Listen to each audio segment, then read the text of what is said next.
Hello students, चलिए हम UV का नेक्स्ट पार्ट स्टार्ट करते हैं जो कि है electronic transition in UV spectroscopy. Part 1 में हम बेसिक प्रिंसिपल ऑफ यूवी कर चुके हैं, यूवी की स्पेक्ट्रल रेंज कर चुके हैं, लैम्बर्ट बियर्स लॉ कर चुके हैं और एक सैंपल न्यूमेरिकल हम देख चुके हैं। ठीक है, now come to the next topic that is electronic transition in UV spectroscopy. ये एक बहुत ही इंपॉर्टेंट क्वेश्चन है यूवी से, जो कि हमेशा सेमेस्टर एग्जाम में मोस्टली ये क्वेश्चन पूछा जाता है कि what are the various electronic transition in UV spectroscopy. तो चलिए इसको देख लेते हैं। एक्चुअली यूवी में क्या फिनोमेना होता है कि when a molecule absorbs UV light, the sigma pi and non bonded electrons undergo transition from lower energy state to higher energy state. मतलब जब कोई मॉलिक्यूल यूवी लाइट को एब्जॉर्ब करता है तो उसके सिग्मा, पाई और नॉन बॉन्डेड इलेक्ट्रॉन्स जो है वो ट्रांजिट हो जाते हैं अपने लोअर एनर्जी स्टेट से हायर एनर्जी स्टेट में। ठीक है, और ये जो पॉसिबल इलेक्ट्रॉनिक ट्रांजिशंस हैं वो क्या होंगे, कैसे होंगे, थोड़ा सा देखते हैं। Various electronic transitions in UV spectroscopy are as follows. मतलब अल्ट्रावायलेट स्पेक्ट्रोस्कोपी के अंदर जितने भी इलेक्ट्रॉनिक ट्रांजिशन होते हैं वो इस प्रकार हैं। सबसे पहला sigma to sigma anti bonding. देखिए, sigma bond is a basic bond. जब कभी कोई भी कंपाउंड सिंगली बॉन्डेड होता है तो that bond is always called sigma bond. तो जब कभी भी मॉलिक्यूल में सिग्मा बॉन्ड प्रेजेंट है तो वो मॉलिक्यूल अगर यूवी रेडिएशन को एब्जॉर्ब करता है तो वो यूवी रेडिएशन को एब्जॉर्ब करने के बाद कौन सा ट्रांजिशन शो करेगा?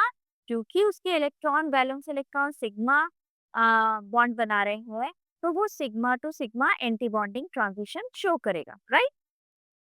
तो जो सबसे पहला जो ट्रांजिशन है, इलेक्ट्रॉनिक ट्रांजिशन है, that is the sigma to sigma anti bonding transition.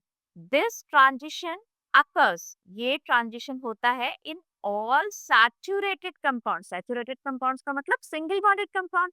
Single bonded compound में ही सिग्मा बॉन्ड होगा। तो जब वैलेंस इलेक्ट्रॉन सिग्मा बॉन्ड बना रहे होंगे तो इलेक्ट्रॉनिक ट्रांजिशन क्या होगा? Sigma to sigma anti bonding.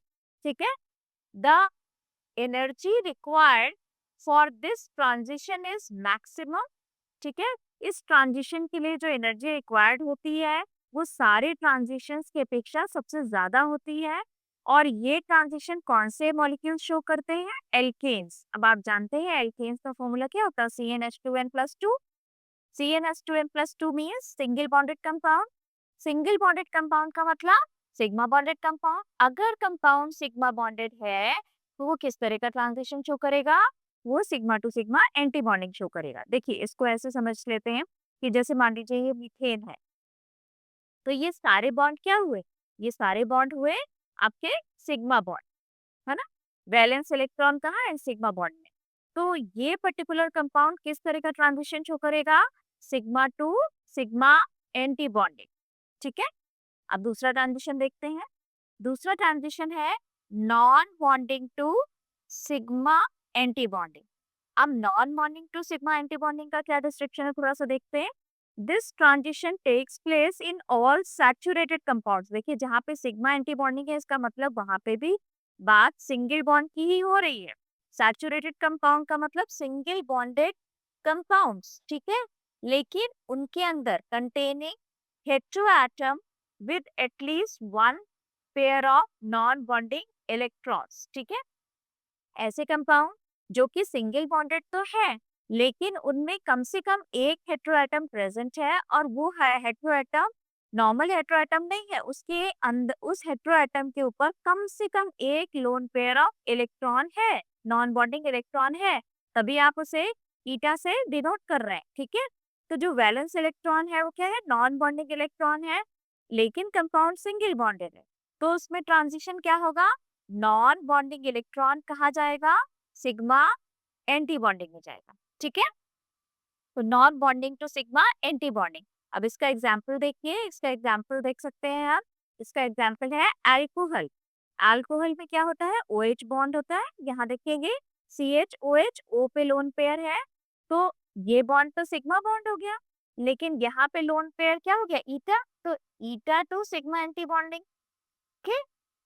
RNH2, यहाँ पे भी नाइट्रोजन पे भी लोन पेयर है, ये भी शो करेगा non bonding to sigma anti bonding. क्यों? क्योंकि ये लोन पेयर ऑफ इलेक्ट्रॉन है नाइट्रोजन पे, यहाँ पे भी आप देखिए ऑक्सीजन पे ये लोन पेयर ऑफ इलेक्ट्रॉन है। तो जहाँ पे भी नॉन बॉन्डिंग इलेक्ट्रॉन होंगे और सिंगल बॉन्ड है, तो वहां कैसा ट्रांजिशन होगा? Non bonding to sigma anti bonding. और जहाँ पे सिर्फ और सिर्फ सिंगल बॉन्ड है, ठीक है, कोई नॉन बॉन्डिंग इलेक्ट्रॉन नहीं है, सारे जो कंपाउंड है वो बॉन्डेड है, सारे इलेक्ट्रॉन शेयर्ड हैं, तो वहां पे होगा sigma to sigma anti bonding. अब थर्ड ट्रांजिशन देखते हैं, पाई टू पाई एंटी बॉन्डिंग, ठीक है।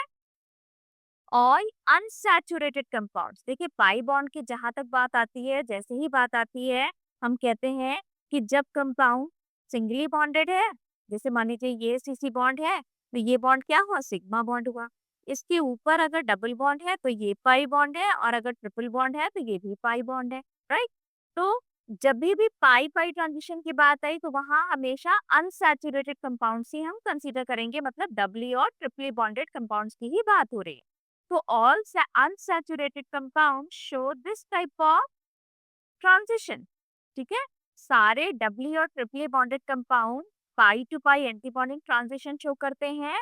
और एग्जाम्पल इसका क्या हो गया? सारे एल्कीन्स और सारे एल्काइंस, मतलब सीसी डबल बॉन्ड के कंपाउंड जितने भी होते हैं और सीसी ट्रिपल बॉन्ड के कंपाउंड जितने भी होते हैं, इनको हम इस कैटेगरी में रख सकते हैं कि सारे एल्कीन्स और सारे एल्काइंस इस कैटेगरी में आते हैं, ठीक है। Next come to the last category, that is non bonding to pi anti bonding. अब नॉन बॉन्डिंग का मतलब फिर वही हो गया कि हेटेरो एटम कोई प्रेजेंट है और उसके ऊपर लोन पेयर है, लेकिन वो सिंगली बॉन्डेड नहीं है, इस बार वो डबली बॉन्डेड है। तो all unsaturated compounds containing hetero atom, सारे ही डबली और ट्रिपली बॉन्डेड कंपाउंड जिनके अंदर कम से कम एक हेटेरो एटम है with at least one lone pair, कम से कम एक लोन पेयर है इसके ऊपर, या हम कहें with non bonding electrons, show this type of transition, ठीक है। और इसका एग्जाम्पल क्या हुआ? कार्बोनिल कंपाउंड्स, ठीक है। हेटेरो एटम का एग्जाम्पल यहाँ लिखा हुआ है, ऑक्सीजन हो सकता है, नाइट्रोजन हो सकता है, सल्फर हो सकता है, ऐसा कोई भी एलिमेंट जिसपे कि कम से कम एक लोन पेयर तो प्रेजेंट हो ही। और non bonding to pi anti bonding का एग्जांपल आ जाए कार्बोनिल कंपाउंड्स, आपके कीटोन्स हो गए, एल्डिहाइड्स हो गए, they will undergo this kind of transition, ठीक है। तो कितने हमारे पास electronic transition in UV spectroscopy अगर हम पूछें, various electronic transition in UV spectroscopy are, पहला हो गया आपका sigma to sigma anti bonding, ठीक है। दूसरा हो गया non bonding to sigma anti bonding, तीसरा हो गया pi to pi anti bonding, और चौथा हो गया non bonding to pi anti bonding. या फिर हम कहें एक सबसे पहला हो गया सिंगली बॉन्डेड कंपाउंड्स, जिसमें कि सारे ही इलेक्ट्रॉन शेयर हो रहे हैं और सिग्मा बॉन्ड फॉर्मेशन कर रहे हैं, इसका एग्जांपल हो गया सारे alkanes. Non bonding to sigma का मतलब हो गया कि बॉन्ड सिंगल तो है लेकिन एक हेटेरो एटम प्रेजेंट है और उसपे कम से कम एक लोन पेयर है, वो लोन पेयर हम कह रहे हैं ईटा इलेक्ट्रॉन्स, या कह लीजिए नॉन बॉन्डिंग इलेक्ट्रॉन्स। ये नॉन बॉन्डिंग इलेक्ट्रॉन्स से कहाँ ट्रांजिशन होगा? क्योंकि सिंगल बॉन्ड है तो नॉन बॉन्डिंग पे सिग्मा, एंटी बॉन्डिंग ये दूसरा ट्रांजिशन हो गया। सारे unsaturated compounds pi to pi anti bonding transition show करते हैं, जिसमें कि हम कह सकते हैं सीसी डबल बॉन्ड और सीसी ट्रिपल बॉन्ड्स के कंपाउंड आएंगे। फिर चौथी कैटेगरी है non bonding to pi anti bonding, मतलब कंपाउंड डबली बॉन्डेड तो हो, लेकिन यहाँ पे जैसे CN हो गया या CO हो गया, ऐसे कंपाउंड जिनमें कि कम से कम एक हेटेरो एटम हो और उस हेटेरो एटम के ऊपर कम से कम एक लोन पेयर ऑफ इलेक्ट्रॉन हो। तो जो लोन पेयर ऑफ इलेक्ट्रॉन होगा वो नॉन बॉन्डिंग से पाई एंटी बॉन्डिंग में ट्रांजिशन शो करेगा। अब चलिए डायग्राम से समझ लेते हैं इस चीज को।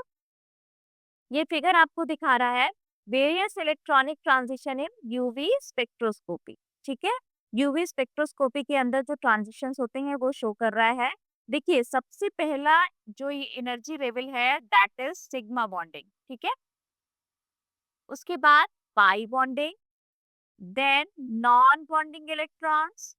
अब देखिए सिग्मा बॉन्ड की एनर्जी सबसे कम है, फिर पाई की होगी, फिर नॉन बॉन्डिंग इलेक्ट्रॉन्स की होगी, then corresponding pi anti bonding, then corresponding sigma anti bonding. ठीक है, अब क्या हुआ कि हमारे जितने भी सिंगल बॉन्डेड कंपाउंड है, मतलब सिग्मा बॉन्डेड कंपाउंड है, they will undergo this type of transition that is called sigma to sigma anti bonding। ठीक है, अब उसके बाद क्या हुआ कि ऐसे कंपाउंड जिसमें कि नॉन बॉन्डिंग इलेक्ट्रॉन्स हैं और वो सिंगली बॉन्डेड है, तो non bonding to sigma anti bonding, ये दूसरा ट्रांजिशन हुआ कि यहाँ पे सारे कंपाउंड सिंगली बॉन्डेड पे है, लेकिन कम से कम एक हेटेरोएटम ऐसा प्रेजेंट है जिसके पास कम से कम एक लोन पेयर ऑफ इलेक्ट्रॉन है।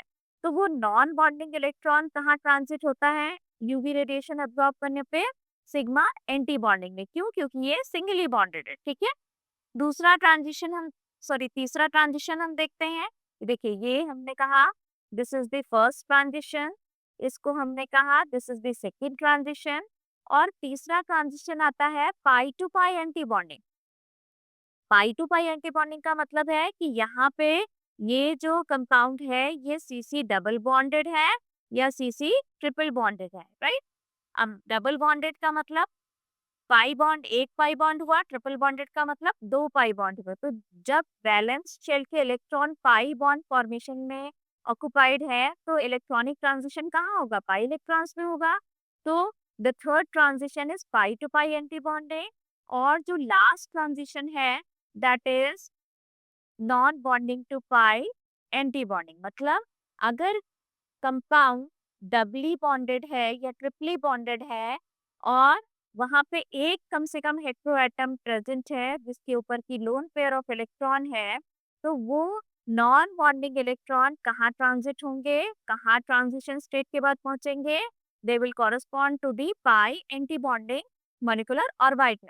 और देखिए, ये डायग्राम बहुत इंपॉर्टेंट पार्ट है इस क्वेश्चन का, ये जरूर बनाना होता है आपको। और इसमें सिंपल चार ट्रांजिशन आप बनाएंगे। सबसे पहला sigma to sigma anti bonding, फिर non bonding to sigma anti bonding, then pi to pi anti bonding and non bonding to pi anti bonding. These are the four transitions occur in UV spectroscopy। ठीक है, सवाल पूछा जाता है वो explain various electronic transition in UV spectroscopy. तो हम लिखेंगे the various electronic transition in UV spectroscopy are sigma to sigma anti bonding, non bonding to sigma anti bonding, pi to pi anti bonding and non bonding to pi anti bonding. अगर इनका energy level correspond हम देखें, तो सबसे ज्यादा energy required होती है sigma to sigma anti bonding में। यहाँ देखिए, सिग्मा बॉन्डिंग सिग्मा का लेवल सबसे नीचे है और सिग्मा एंटी बॉन्डिंग सबसे हायर है। तो this particular energy level needs मो सबसे मैक्सिमम एनर्जी। ठीक है, तो सबसे ज्यादा एनर्जी किसको चाहिए? हमारे हमारे सबसे ज्यादा एनर्जी चाहिए sigma to sigma anti bonding को चाहिए। उसके बाद non bonding to sigma anti bonding, then pi to pi anti bonding and then non bonding to pi anti bonding. ठीक है, तो this is the order of energy required, the maximum energy required by the sigma to sigma antibonding and the least energy required by the non-bonding to pi antibonding। ठीक है, this is the electronic transition। Now come to the few main terms। एक term है chromophores और एक term है auxochrome. ठीक है, अब देखिए क्रोमोफोर क्या होता है। क्रोमोफोर अनसैचुरेटेड कंपाउंड है, अनसैचुरेटेड ग्रुप कहेंगे, नॉट कंपाउंड। अनसैचुरेटेड ग्रुप है और ऑक्सोक्रोम क्या है? सैचुरेटेड ग्रुप है, राइट। अनसैचुरेटेड का मतलब आप समझ रहे हैं, डबली बॉन्डेड या ट्रिपली बॉन्डेड है। ऑक्सोक्रोम क्या है? सिंगली बॉन्डेड कंपाउंड या ग्रुप है, राइट। क्रोमोफोर को हम डिफाइन करते हैं यूवी स्पेक्ट्रोस्कोपी में। Chromophores are the covalently bonded unsaturated groups and shows significant absorption in UV spectroscopy। ऐसे फंक्शनल ग्रुप्स, ऐसे ग्रुप्स जो कि यूवी स्पेक्ट्रोस्कोपी के अंदर एक सिग्निफिकेंट एब्जॉर्प्शन को शो करते हैं और वो अनसैचुरेटेड ग्रुप्स होते हैं, उनको हम क्या कहते हैं? क्रोमोफोर्स। ठीक है, फिर से समझते हैं। क्रोमोफोर्स ऐसे कोवेलेंटली बॉन्डेड अनसैचुरेटेड ग्रुप्स हैं, अनसैचुरेटेड ग्रुप्स का मतलब डबली और ट्रिपली बॉन्डेड ग्रुप्स हैं, जो कि एक सिग्निफिकेंट एब्जॉर्प्शन शो करते हैं यूवी स्पेक्ट्रोस्कोपी के अंदर। They undergo pi pi transition, pi pi anti-bonding transition and non-bonding to pi anti-bonding transition। जब ये बेटा अनसैचुरेटेड है, अनसैचुरेटेड का मतलब डबली और ट्रिपली बॉन्डेड है, तो ऑब्वियसली इसमें ट्रांजिशन क्या होगा, या तो pi to pi anti bonding होगा, या non bonding to pi anti bonding होगा, या फिर दोनों होगा। अगर एक ही कंपाउंड में हेटेरो एटम भी प्रेजेंट है, डबल बॉन्ड भी प्रेजेंट है, तो दोनों भी होगा, ठीक है। And impart colour to the compound, और ये ग्रुप्स जो है वो कंपाउंड को कलर भी इम्पार्ट करते हैं। जैसे नाइट्रो कंपाउंड, अमूमन नाइट्रो कंपाउंड, नाइट्रो ग्रुप जहाँ पे भी होता है वो देखेंगे आप कंपाउंड येलो कलर के होते हैं, ठीक है। जैसे picric acid is yellow in colour, nitrobenzene is pale yellow, ठीक है। तो ये भी हम कहते हैं कि वो ग्रुप जो क्रोमोफोर्स होते हैं ये कंपाउंड को कलर भी इम्पार्ट करते हैं।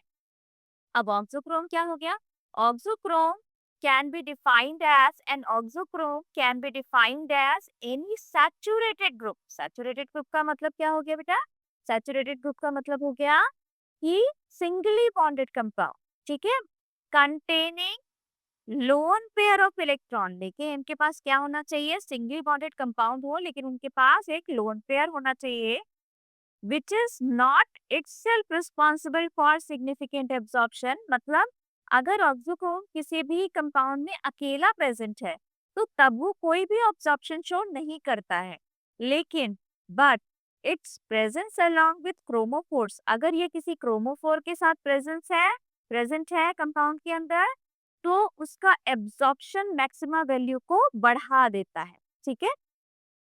For example ethylene shows lambda max at 190 nanometre, कि अगर सिर्फ इथाइलिन है तो वो एब्जॉर्प्शन शो करता है 190 नैनोमीटर पर, लेकिन अगर क्लोरोइथाइलिन है, क्लोरीन को हम ऑक्सोक्रोम कहते हैं, क्लोरोइथाइलिन है तो लैम्डा मैक्सिमम वैल्यू जो है 190 ना रह करके 200 नैनोमीटर्स हो जाती है, ठीक है।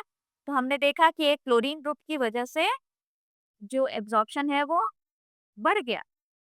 और ऑक्सोक्रोम के एग्जाम्पल हैं OH, SH और NH। These are the examples, ठीक है। इस चीज को और हम सिंपल तरीके से एक बहुत ही लाइव एग्जाम्पल से समझते हैं, अपने क्लासरूम एग्जाम्पल लेते हैं कि मान लीजिए क्लास में कोई ऐसा स्टूडेंट है कि जब भी क्लास में कोई प्रॉब्लम या इशू होता है तो उस बच्चे का नाम जरूर आता है कि उसके इस इस बच्चे ने तो जरूर ही किया होगा, कुछ ना कुछ इन्वॉल्वमेंट जरूर ही होगा। तो वो स्टूडेंट जो हर कह लीजिए डिस्प्यूट में जिसका नाम आए तो उसको हमने कह दिया क्रोमोफोर, या हम कह दें कि वो फंक्शनल ग्रुप जो यूवी में हमेशा ही एक सिग्निफिकेंट एब्जॉर्प्शन शो करता है वो हो गया क्रोमोफोर, ठीक है। तो जैसे क्लासरूम में कोई ऐसा स्टूडेंट है कि वो हमेशा कि किसी भी कोई भी डिस्प्यूट होता है तो वो अपना रोल एक प्ले करता ही है, वो अपना सिग्निफिकेंट रोल प्ले करता है, तो उसको हमने कह दिया क्रोमोफोर।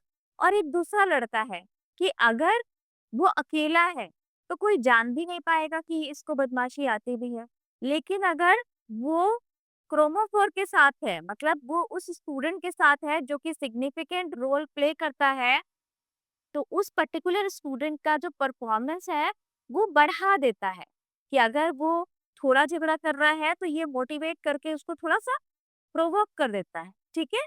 तो ऑक्सोक्रोम इसी तरह के ग्रुप्स हैं जो कि क्रोमोफोर के एक्शन को बढ़ा देते हैं या एब्जॉर्प्शन को बढ़ा देते हैं। फर्क क्या है, auxochromes are the saturated groups and chromophores are the unsaturated groups. अब बात ये आती है कि ऐसी क्या खास बात होती है ऑक्सोक्रोम में कि ये अकेले कुछ नहीं कर पाते, लेकिन जब ये क्रोमोफोर के साथ होते हैं तो ये एब्जॉर्प्शन बढ़ा देते हैं। एक्चुअली यहाँ पे देखिए मैंने लिखा है कि ऑक्सोक्रोम में लोन पेयर होना चाहिए, तो ये जो ऑक्सोक्रोम होते हैं ये एक्सटेंड कर देते हैं कॉन्जुगेशन ऑफ क्रोमोफोर, और जैसे जैसे एक्सटेंट ऑफ कॉन्जुगेशन यूवी में बढ़ता है वैसे वैसे लैम्डा मैक्सिमम अपने आप बढ़ता है, ठीक है। तो Oxochrome extends the conjugation of chromophores by sharing non-bonded electrons and increase the lambda maximum value. ठीक है, आई होप यू अंडरस्टैंड कि क्रोमोफोर्स और ऑक्सोक्रोम जब एक साथ होते हैं तो लैम्डा मैक्सिमम की वैल्यू क्यों बढ़ती है? क्योंकि इनका कॉन्जुगेशन बढ़ता है। ठीक है, और क्रोमोफोर अगर अकेला है तो वो अपना सिग्निफिकेंट एब्जॉर्प्शन देगा, ऑक्सोक्रोम अकेला है तो कोई एब्जॉर्प्शन शो नहीं करेगा। लेकिन अगर ऑक्सोक्रोम क्रोमोफोर के साथ है तो क्रोमोफोर अगर 190 पे एब्जॉर्प्शन शो करता है 190 पे, तो ऑक्सोक्रोम के प्रेजेंस में ये क्या करता है? 200 एब्जॉर्प्शन शो करता है, मतलब it will enhance the absorption value. ठीक है, these are very to important terms जो कि 2 मार्क्स पे भी पूछे जाते हैं। अब देखते हैं absorption and intensity shifts. Absorption and intensity shifts in UV spectrum. देखिए, शिफ्ट होना मतलब क्या होना? अपनी डिजायर्ड जगह से आगे या पीछे हो जाना। ठीक है, तो शिफ्ट का मतलब यहाँ पे भी शिफ्ट ही है कि अपनी डिजायर्ड पोजीशन से या तो पहले या तो बाद में, या तो ज्यादा या तो कम। और किसका shift? Absorption shift and intensity shift. इस इन टर्म को हम इस ग्राफ की तरफ से, इस ग्राफ की मदद से समझेंगे। आप ये ग्राफ देख रहे हैं जिसमें कि लेंडा मैक्स और वेवलेंथ है। ठीक है, और यहाँ पे एक वेव बनाई हुई है हमने, जिसको परपेंडिकुलर से हमने इंटेंसिटी शो कर दी है और हॉरिजॉन्टल लाइन से हमने वेवलेंथ शो कर रखी है। ठीक है, तो जब आपके किसी भी कंपाउंड में मान लीजिए कोई इंटेंसिटी बढ़ती है या कम होती है, ठीक है, तो उसको हम कहते हैं हाइपरक्रोमिक शिफ्ट और हाइपोक्रोमिक शिफ्ट। देखिए इंटेंसिटी मैं दिखा देती हूँ आपको।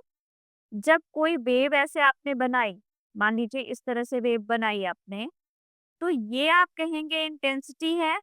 एक ये वेव है और एक ये वेव है, तो आप कहेंगे इसकी इंटेंसिटी कम है और इसकी इंटेंसिटी ज्यादा है। ठीक है, तो इंटेंसिटी जो है आपने वेव की देख ली। ठीक है, तो यहाँ पे अगर ये अप होता है, ऐसे देखिए, अगर ये पीक ऊपर जाती है तो इंटेंसिटी बढ़ रही है, अगर ये पीक नीचे जाती है तो इंटेंसिटी कम हो रही है। तो अगर इंटेंसिटी बढ़ती है तो उसको हम कहते हैं हाइपरक्रोमिक शिफ्ट। ठीक है, इंटेंसिटी के बढ़ने को। ओके, और इंटेंसिटी कब बढ़ती है? Intensity increases due to the presence of auxochrome. अगर मॉलिक्यूल में कोई ऑक्सोक्रोम प्रेजेंट है तो वो इंटेंसिटी शिफ्ट क्या होगा? हाइपरक्रोमिक, मतलब हायर इंटेंसिटी शिफ्ट होगा। और इंटेंसिटी कम होती है उसको हम क्या कहते हैं? Hypochromic shift. Okay, hypochromic shift क्या होता है?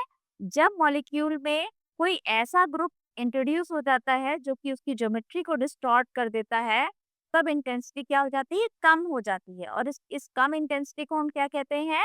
Hypochromic. Again, increase in intensity is called hyperchromic shift और decrease in intensity is called hypochromic shift. ठीक है, उसी तरह वेवलेंथ में भी शिफ्ट होता है। वेवलेंथ शिफ्ट को हम ब्लू शिफ्ट और रेड शिफ्ट के नाम से भी जानते हैं। इसके अलावा रेड शिफ्ट को बाथोक्रोमिक शिफ्ट कहते हैं और ब्लू शिफ्ट को हिप्सोक्रोमिक शिफ्ट कहते हैं। ठीक है, इसको देखिए मैंने लिखा हुआ है, इट इज एन इफेक्ट, ये एक इफेक्ट है। It is an effect due to which, ये एक इफेक्ट है जिसकी वजह से absorption maxima, due to which absorption maxima shifted towards longer wavelength. ये वो इफेक्ट है, यहाँ पे आप देख सकते हैं कि यहाँ पे वेवलेंथ देखिए इस डायरेक्शन में जा रही है तो वेवलेंथ बढ़ रही है, अगर इधर जा रही है तो वेवलेंथ घट रही है।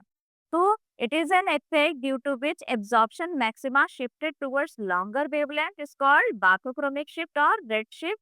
और ये क्यों होता है? Due to the presence of auxochrome, या फिर आप सॉल्वेंट चेंज कर दें तब होता है। ठीक है, और वेवलेंथ कम कब होती है? वेवलेंथ जब कम होती है तो उसको हम कहते हैं हिप्सोक्रोमिक शिफ्ट या ब्लू शिफ्ट, और ये शिफ्ट होती है शॉर्टर वेवलेंथ की तरफ। ठीक है, it is also due to the introduction of that group जो कि ज्योमेट्री डिस्टॉर्ट करता हो। ठीक है, तो इंक्रीज इन इंटेंसिटी भी due to the presence of auxochrome हुआ, और इंक्रीज इन वेवलेंथ भी due to the presence of auxochrome हुआ, या फिर सॉल्वेंट चेंज करने की वजह से हुआ।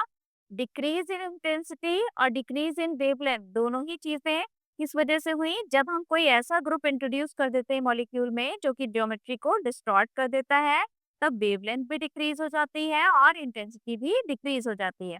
दिस इज कॉल्ड, जो डिक्रीज इन वेवलेंथ है उसको हम हिप्सोक्रोमिक कहते हैं या ब्लू शिफ्ट कहते हैं, और डिक्रीज इन इंटेंसिटी को हम कहते हैं हाइपोक्रोमिक। ठीक है, तो ये टर्म्स हमें ध्यान रखने हैं।